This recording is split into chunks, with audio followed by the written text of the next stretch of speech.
Le 18 juin 2013, à l'heure où les territoires doivent réfléchir à la réforme de l'aménagement des rythmes scolaires, a eu lieu à Séné dans le Morbihan une rencontre de coordonnateurs sur le thème « Prendre appui sur les rythmes de vie des enfants et des jeunes pour repenser la politique et les pratiques éducatives ». Ces regroupements rassemblant des professionnels de l'animation mais aussi des élus et les administrations du département ont lieu plusieurs fois par an, depuis 13 années. Ils sont organisés par la Direction départementale de la cohésion sociale en partenariat avec la CAF, les services de l'éducation nationale, des associations et des fédérations d'éducation populaire et des collectivités locales. Pour stimuler le débat, la journée a été divisée en deux temps. Le matin, la compagnie de théâtre Petit Pas pour l'Homme a organisé un théâtre forum ayant pour but d'amener la discussion sur différentes problématiques. Dans l'après-midi, des ateliers ont été mis en place pour poursuivre la réflexion. Cette journée a été également ponctuée par les interventions de Claire Lecomte, professeure de psychologie de l'éducation et spécialiste de ces questions. On l'a vu donc, une journée riche en contenu, mais qui a surtout mis en lumière des axes de réflexion autour des enjeux de cette réforme, autour de la nécessité pour les professionnels de travailler ensemble et enfin de mettre en œuvre un réel partenariat afin de fonder un projet éducatif commun. Parmi les nombreux sujets évoqués, ce sont ces trois axes de réflexion qui ont réellement fait débat à la veille de cette réforme.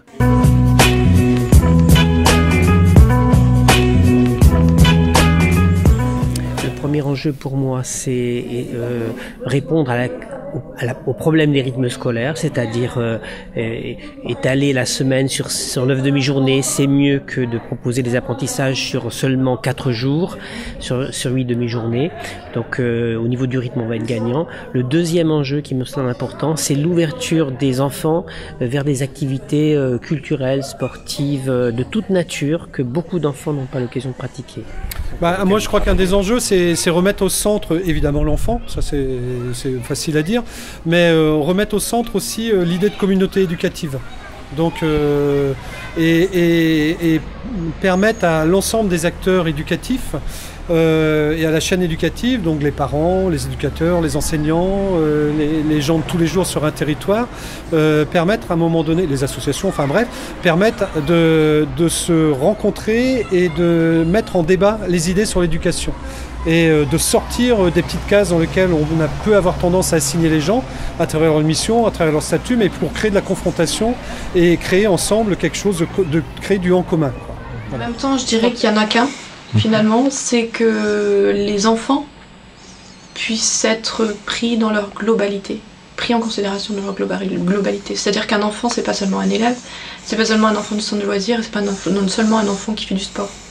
C'est un enfant. Et si tous les acteurs arrivent à s'entendre là-dessus, leur intervention va prendre en importance et en sens. Et l'enfant s'en sentira que mieux, finalement. Pour moi, un des enjeux, oui, l'ouverture pour les enfants sur des activités qu'ils n'ont pas forcément l'occasion de pouvoir faire dans leur quotidien.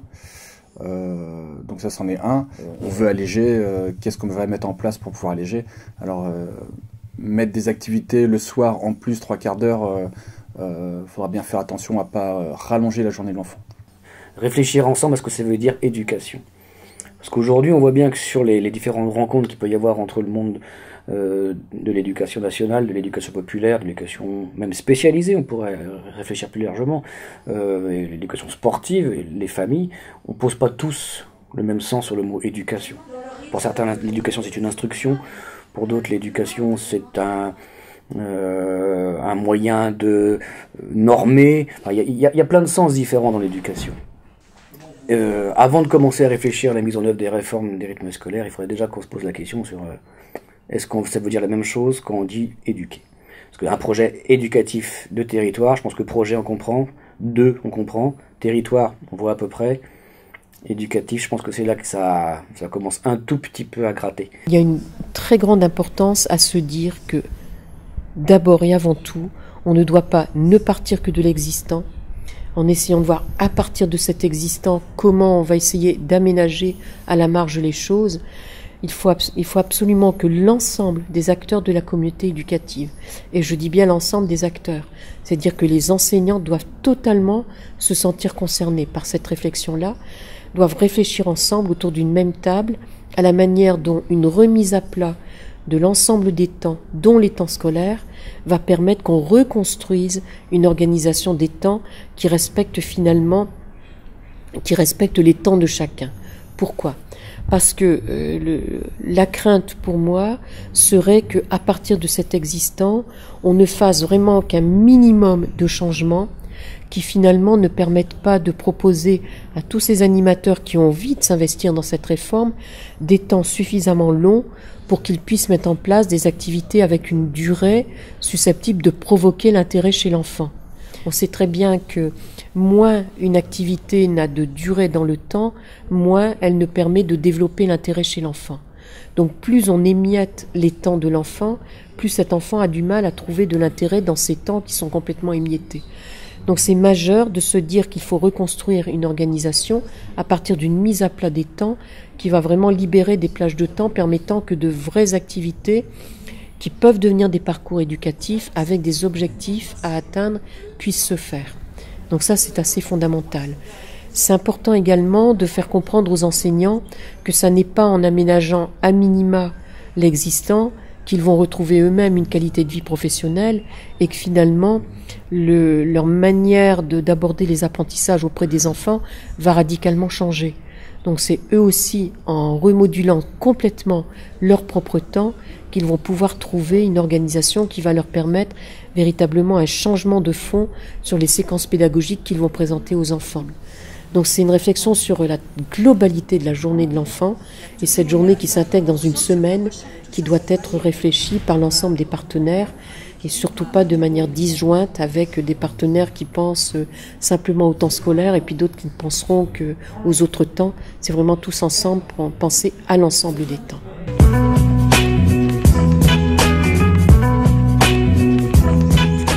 L'asso des parents d'élèves, ils veulent du théâtre, mais pas avec l'asso de la commune. Les écoles privées, elles veulent que les activités spécifiques, elles se passent dans leur école. L'asso de rugby, qui ne peut plus intervenir les mercredis, donc maintenant elle est d'accord pour intervenir le midi. On a la médiathèque qui veut bien intervenir, mais alors avec ses ouvrages, et ils veulent un coin lecture, espace lecture détente dans l'établissement. Le directeur de l'école, il trouve que les élèves, ils sont trop énervés, donc il veut des activités plus calmes. Mais les ATSEM, elles veulent bien créer des activités éducatives, mais lorsqu'elles me disent c'est fini, elles veulent plus faire le ménage le soir. Et attends, j'ai une personne de la commune, c'est chouette, mais qui propose un atelier de savoir-faire de métallerie, mais alors seulement avec des groupes de 2. Bah écoute, tu sais quoi, tu pars sur un tableau Excel, puis en voyant le côté positif de la chose, il y a quand même énormément d'envie. Et ça, c'est vraiment super, ça prouve qu'on est sur un territoire super dynamique. De toute façon, ça va être très difficile. Cette réforme-là, donc, il ne faut pas l'oublier, vient de l'éducation nationale. C'est-à-dire que l'éducation nationale a dit à un moment donné, on va réduire le temps scolaire de l'élève sur la journée. Il faut bien repartir de ça. En poussant un peu le trait, je dis que, à la limite, l'éducation nationale pourrait faire sa réforme sans concertation plus que ça avec les autres acteurs et autres partenaires. Je crois, nous, vraiment, que notre rôle à nous d'élus, c'est vraiment d'essayer de mettre tout le monde autour de la table pour dire, voilà, ça dépasse largement le cadre purement organisationnel, c'est-à-dire qu'il faut qu'on essaye de redéfinir ensemble, qu'on essaye de définir ensemble un projet qui permette d'abord qui apporte des réponses à l'enfant et qui permette à tout le monde d'y retrouver à tous les partenaires, à tous les acteurs d'y retrouver son compte dans cette réforme-là. L'institution ne va pas demander aux gens de travailler ensemble, ça j'y crois pas 2 secondes. C'est d'abord des rencontres de personnes. On voit bien le travail qu'on veut faire, nous, éducation populaire, avec l'éducation spécialisée. On aura beau nous décréter l'intérêt de se retrouver. Si individuellement, si les personnes n'en sont pas persuadées, les personnes qui ont un petit peu d'impact sur leurs équipes ne sont pas persuadées de l'intérêt d'eux, on n'avancera jamais. Avec l'éducation nationale, c'est pareil.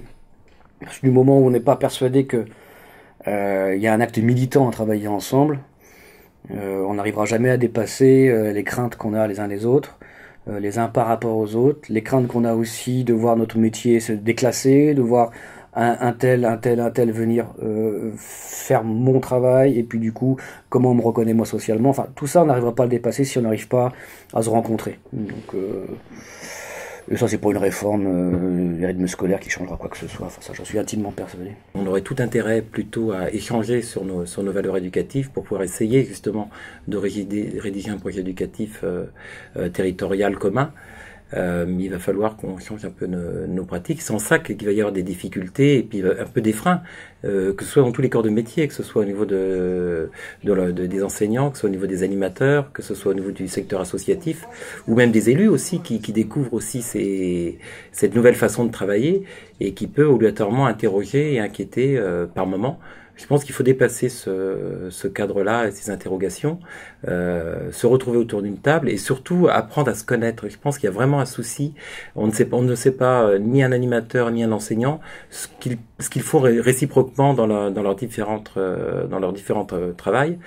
Et voilà, c'est une fois que tous les gens auront à peu près appris qui ils sont, il y aura moins la peur de l'autre. Il faut vraiment bien faire les choses dès le départ.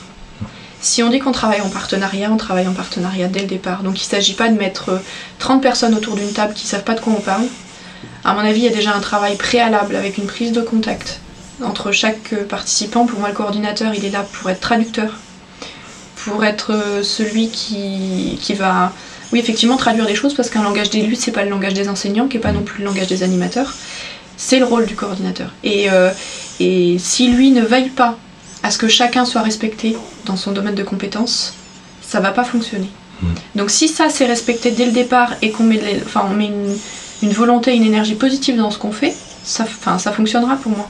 Si tout le monde est d'accord sur les objectifs, sur les moyens mis en place, sur la façon dont les choses s'organisent. Voilà. À un moment donné, il y a tout un travail en amont à mener, un travail de, je te disais, construire de la confiance, quoi. Et à un moment donné, la confiance, elle se construit pas en disant on est bien les uns à côté des autres, ou il y a du partenariat parce que nous sommes les uns à côté des autres, mais le partenariat ou la confiance, elle se construit vraiment dans le débat d'idées, le conflit, quoi. On n'est pas dans un monde de bisounours. Oui, j'ai pu voir à quel point il y a une volonté assez forte, à la fois d'élus, de collectivités, comme d'animateurs, d'éducateurs, etc., de participer à ce qui s'appelle aujourd'hui la réforme, de telle manière qu'ils puissent apporter leurs propres expertises, leurs propres expériences de travail pour aider l'enfant à mieux vivre finalement les différents temps à travers lesquels il passe. C'est bien avoir toute une réflexion partenariale qui permettrait que chacun, de la place où il est, accepte de réfléchir tous ensemble à une reconstruction de l'ensemble des temps de vie de l'enfant qui permettrait finalement que cet enfant ait des journées qui soient mieux vécues par lui, où les apprentissages se fassent le mieux possible, les apprentissages strictement scolaires, mais qui lui permettent également d'avoir une véritable ouverture culturelle avec un grand C, c'est-à-dire qu'il puisse avoir accès à des temps où on lui apportera des activités nouvelles, innovantes, qui permettront à cet enfant de prendre conscience finalement qu'il a des potentialités qu'il pouvait ignorer. De la nécessité à travailler ensemble à un projet commun, à l'intérêt de le faire en partenariat, il n'y a qu'un pas. Cette approche, certains la nomment complémentarité éducative. Claire Lecomte lui préfère la notion de coproduction éducative.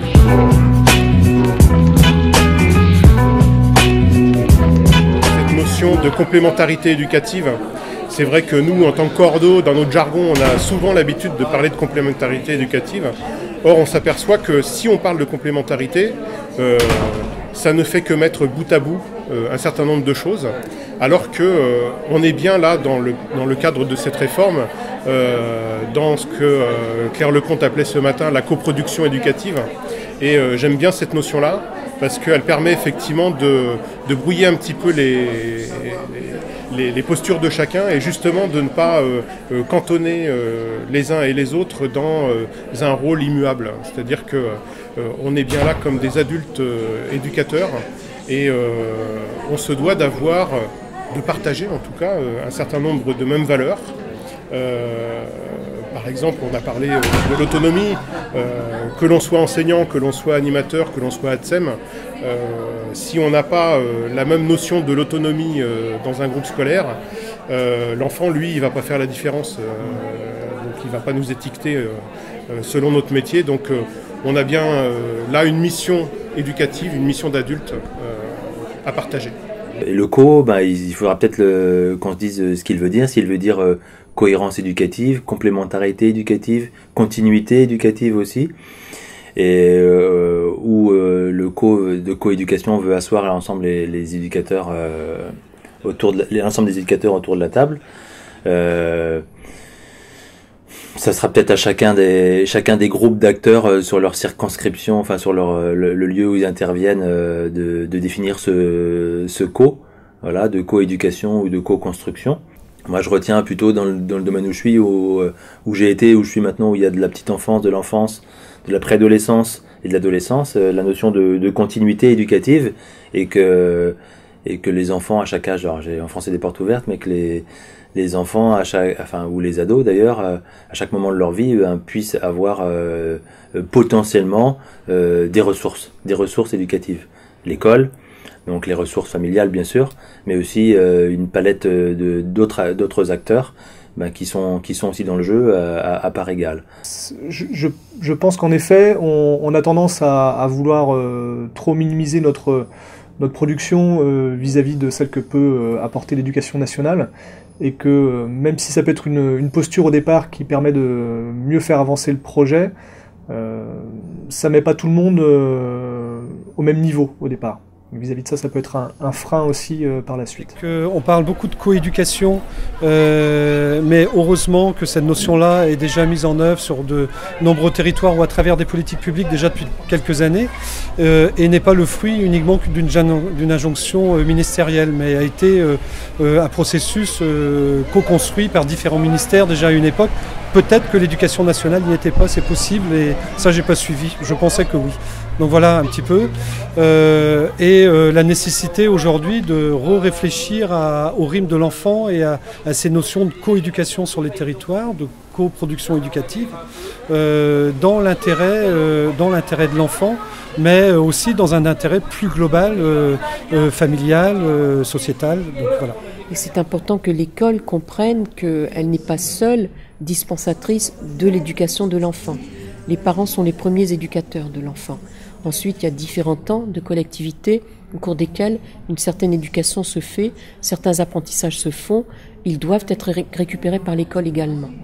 Et c'est la raison pour laquelle je pense qu'il est important qu'on voit bien tous ces temps-là comme étant des temps où se produit ce que j'appelle une coproduction éducative. C'est-à-dire que ça n'est pas simplement une éducation partagée, parce que dans le partage, on voit parfois une coupure, une cassure, une distribution.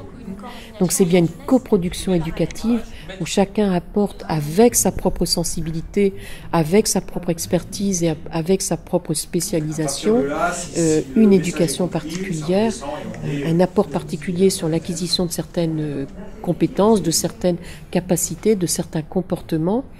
Mais c'est la mise en synergie de ces différents apports grâce à cette coproduction éducative qui prend sens à condition que chacun parle à l'autre de ce qui a été fait, de ce qui peut se faire. Si l'on veut donner du sens à cette réforme, il faut donc nécessairement dépasser le cadre scolaire pour s'intéresser à l'aménagement global du temps de l'enfant. Cela nous engage à réfléchir à l'accompagnement de l'enfant dans sa globalité, à la mise en cohérence entre les temps éducatifs scolaires et les temps éducatifs non scolaires, tels que les temps familiaux, les temps de loisirs, à la complémentarité éducative des différents acteurs d'un territoire, associations, accueil de loisirs sans hébergement, écoles, de manière à ce qu'ils s'engagent ensemble dans l'élaboration ou la transformation d'un projet éducatif global sur le territoire.